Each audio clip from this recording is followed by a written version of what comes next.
What's good with y'all? It's your boy Jay Diggy, man. And I'm coming to y'all today with a little project of mine. This is my baby, my prized possession. This is my 05 350Z. And man, this came a long way. A lot of you won't know the name of this car yet, but 2JuZ is what we call it, baby. And if you don't know why, you can follow me on Instagram, 2JuZ. And built not bought, really. And we're gonna take you back in and show you a little bit why they call me 2JuZ.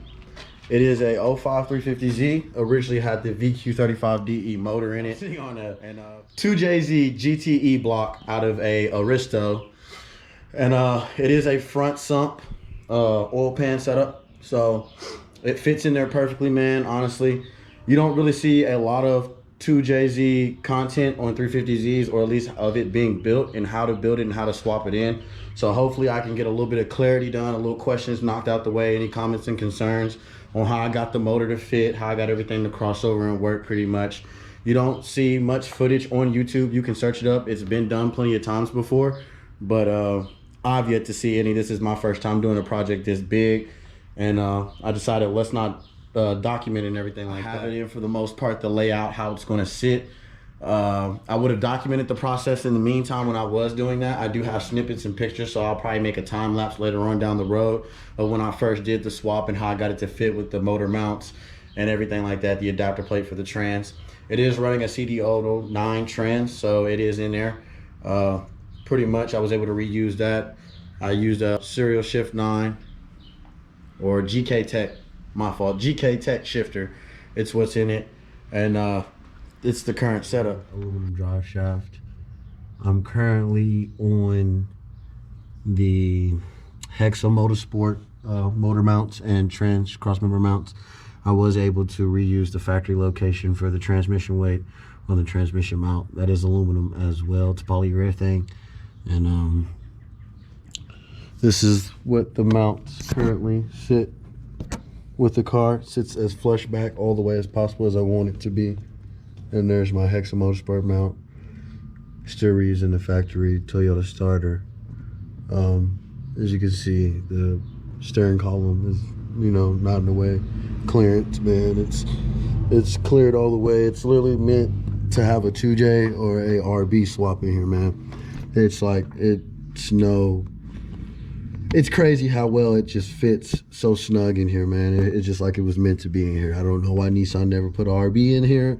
I don't know why the idea never crossed, but hey, I'm glad that you can fit one in here without the help of them. So I'm on solid aluminum mounts, 6-shot. They are from a VQ35, so they are from a DE 350Z original engine mounts. It sits and it still clears, man. I've already had my hood clear it. The subframe pretty much clears. Everything is cleared right away, man. Like peep the fitment. Everything is barely clear. Like the bolts hide under the trans tunnel.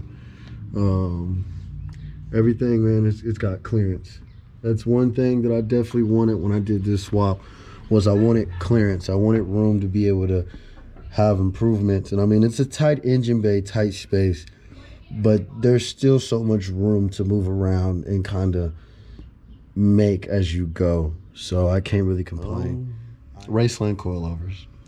That will be my factory coilovers I'll be riding on. That's back when I wanted just lowered in fitment. So, and I have been upgrading the stock suspension as well with poly mounts. So everything's poly except for the engine mounts, man. That's the only solid mount on this car. Everything else is poly. So I'm gonna see how that shit works. A lot of people tell me I'm not gonna like the solid mounts in the front, but we'll see. This is currently how the car's sitting in the inside setup. So still pretty much original factory stuff, in the middle of doing a fuel pump and stuff like that, but still a street car. I did not want to gut it. I did not want it to make it a strictly drag car or anything like that.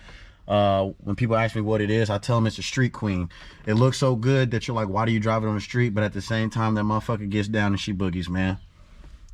So currently this is her setup. I am running Pro Sport gauges, Evo series. So of course they changed the colors, you know, to whatever you want. And carbon fiber top trim piece for the Speedo. Nothing too serious, man. Some interior lights, a Sony radio with Apple CarPlay. This is a custom shift boot bag made, and I get more in detail into that stuff later on. But cherry blossom's just like one of my favorite flowers, and then a one-out with a red gloss bulb to go with it. You feel me, man? But yeah, man, nothing too serious.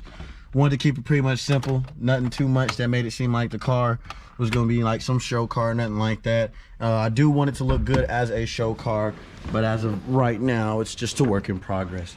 But I figured I'd touch bases and get you guys well acquainted with me. I'm gonna try to do a lot more videos and do a lot more YouTube content, but I just wanted to touch bases with everybody and let you know that your boy J Diggy's finally out in this motherfucker. And we're gonna get this bitch rocking, man. We got more to come for this build. We've got lots to do, lots to cover, lots of great content we're gonna get down with. A lot on how the build's gonna be brought up, how we gonna do this shit, man. And I'm gonna show you 100% of the way and show you how I get down and how busy I get, man. But in the meantime, not gonna lie to you guys, never in a million years would I thought I would have owned a 2JZ block, and never would I thought I would be putting it into one of my dream cars. So my motto is, I'll make the Z what the Supra could be. Can't afford a Supra, but shit, that doesn't mean I can't put the heart of a Supra inside this motherfucker and get it, you know, boogieing.